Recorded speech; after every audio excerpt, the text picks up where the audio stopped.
आज की कथा केवल रामायण की एक घटना नहीं है, ये केवल रावण और हनुमान का युद्ध नहीं है, ये कथा है अहंकार और भक्ति की। रामायण में जब जब हम हनुमान जी की कथा सुनते हैं तो मन में एक अलग ही उत्साह जाग जाता है, क्योंकि हनुमान जी केवल बल के प्रतीक नहीं हैं, वे भक्ति, सेवा और समर्पण के प्रतीक हैं। जब भगवान श्री राम वनवास में थे और माता सीता का हरण हो गया, तब श्री राम अत्यंत दुखी थे। उस समय भगवान ने अपने भक्तों को एक एक करके अपने कार्य के लिए तैयार किया, और तभी भगवान की लीला में प्रवेश होता है उस महान भक्त का जिसका नाम है हनुमान। हनुमान जी के बारे में कहा जाता है जहां जहां राम का नाम होता है वहां वहां हनुमान जी अवश्य आते हैं। जब सुग्रीव की सभा में श्री राम और लक्ष्मण पहुंचे, तब हनुमान जी ने पहली बार भगवान को देखा, और प्रेमानंद जी महाराज कहते हैं, भक्त जब भगवान को पहली बार देखता है तो उसका जीवन ही बदल जाता है। हनुमान जी ने जब श्री राम को देखा तो उनके हृदय में प्रेम उमड़ पड़ा। उन्होंने भगवान से पूछा, आप कौन हैं प्रभु? और जब उन्हें पता चला कि यह तो स्वयं भगवान श्री राम हैं, तो उन्होंने तुरंत अपने आप को उनके चरणों में समर्पित कर दिया। भाइयों और बहनों, यही भक्ति की शुरुआत होती है। जब भक्त को भगवान मिल जाते हैं तो फिर उसे संसार में कुछ और नहीं चाहिए। अब कथा आगे बढ़ती है। माता सीता को खोजने के लिए वानरों की सेना भेजी गई। कई दिनों तक खोज करने के बाद भी जब माता सीता का पता नहीं चला तो सभी निराश हो गए।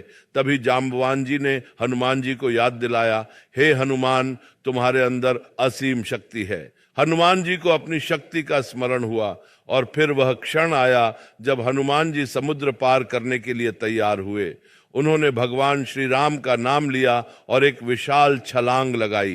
प्रेमानंद जी महाराज कहते हैं, जब भक्त भगवान का नाम लेकर कदम उठाता है तो समुद्र भी छोटा पड़ जाता है। हनुमान जी उड़ते हुए लंका पहुंचे। लंका उस समय सोने की नगरी थी, चारों ओर वैभव था, संपत्ति थी, शक्ति थी, लेकिन भाइयों और बहनों, जहां अहंकार होता है वहां विनाश निश्चित होता है। हनुमान जी ने लंका में प्रवेश किया और अशोक वाटिका में माता सीता को खोज लिया। माता सीता अत्यंत दुखी थीं, वह राम नाम का जप कर रही थीं। जब हनुमान जी ने उन्हें श्री राम की अंगूठी दी तो माता सीता की आंखों में आंसू आ गए। उन्होंने कहा, क्या सच में मेरे राम मुझे लेने आएंगे? हनुमान जी बोले, माता, श्री राम आपको बहुत जल्द लेने आएंगे। ये सुनकर माता सीता को आशा मिल गई, लेकिन हनुमान जी का मन हुआ कि लंका की शक्ति का भी थोड़ा परीक्षण किया जाए। उन्होंने अशोक वाटिका में फल खाने शुरू किए।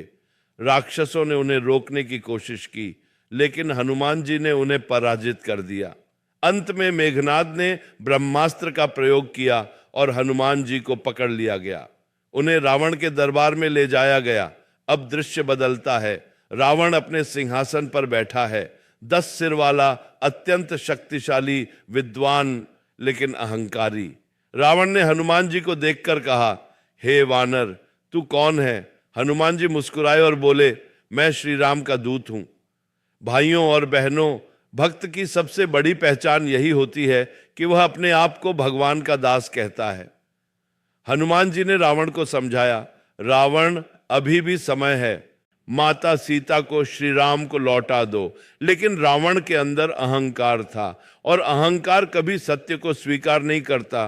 रावण क्रोधित हो गया। उसने आदेश दिया, इस वानर की पूंछ में आग लगा दो। राक्षसों ने हनुमान जी की पूंछ में कपड़े बांध दिए, घी डाला गया और आग लगा दी गई, लेकिन उन्हें नहीं पता था कि यही आग उनके विनाश की शुरुआत है।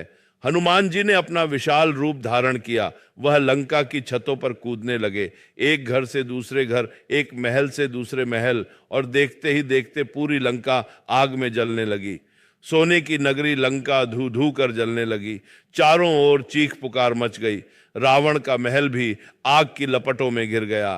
प्रेमानंद जी महाराज कहते हैं, जब भगवान का दूत क्रोधित होता है तो अधर्म की पूरी व्यवस्था जल जाती है, लेकिन हनुमान जी ने अशोक वाटिका को नहीं जलाया।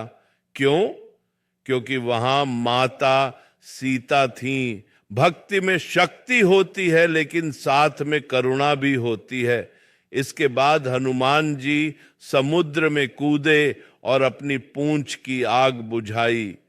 फिर वह वापस श्री राम के पास लौट आए।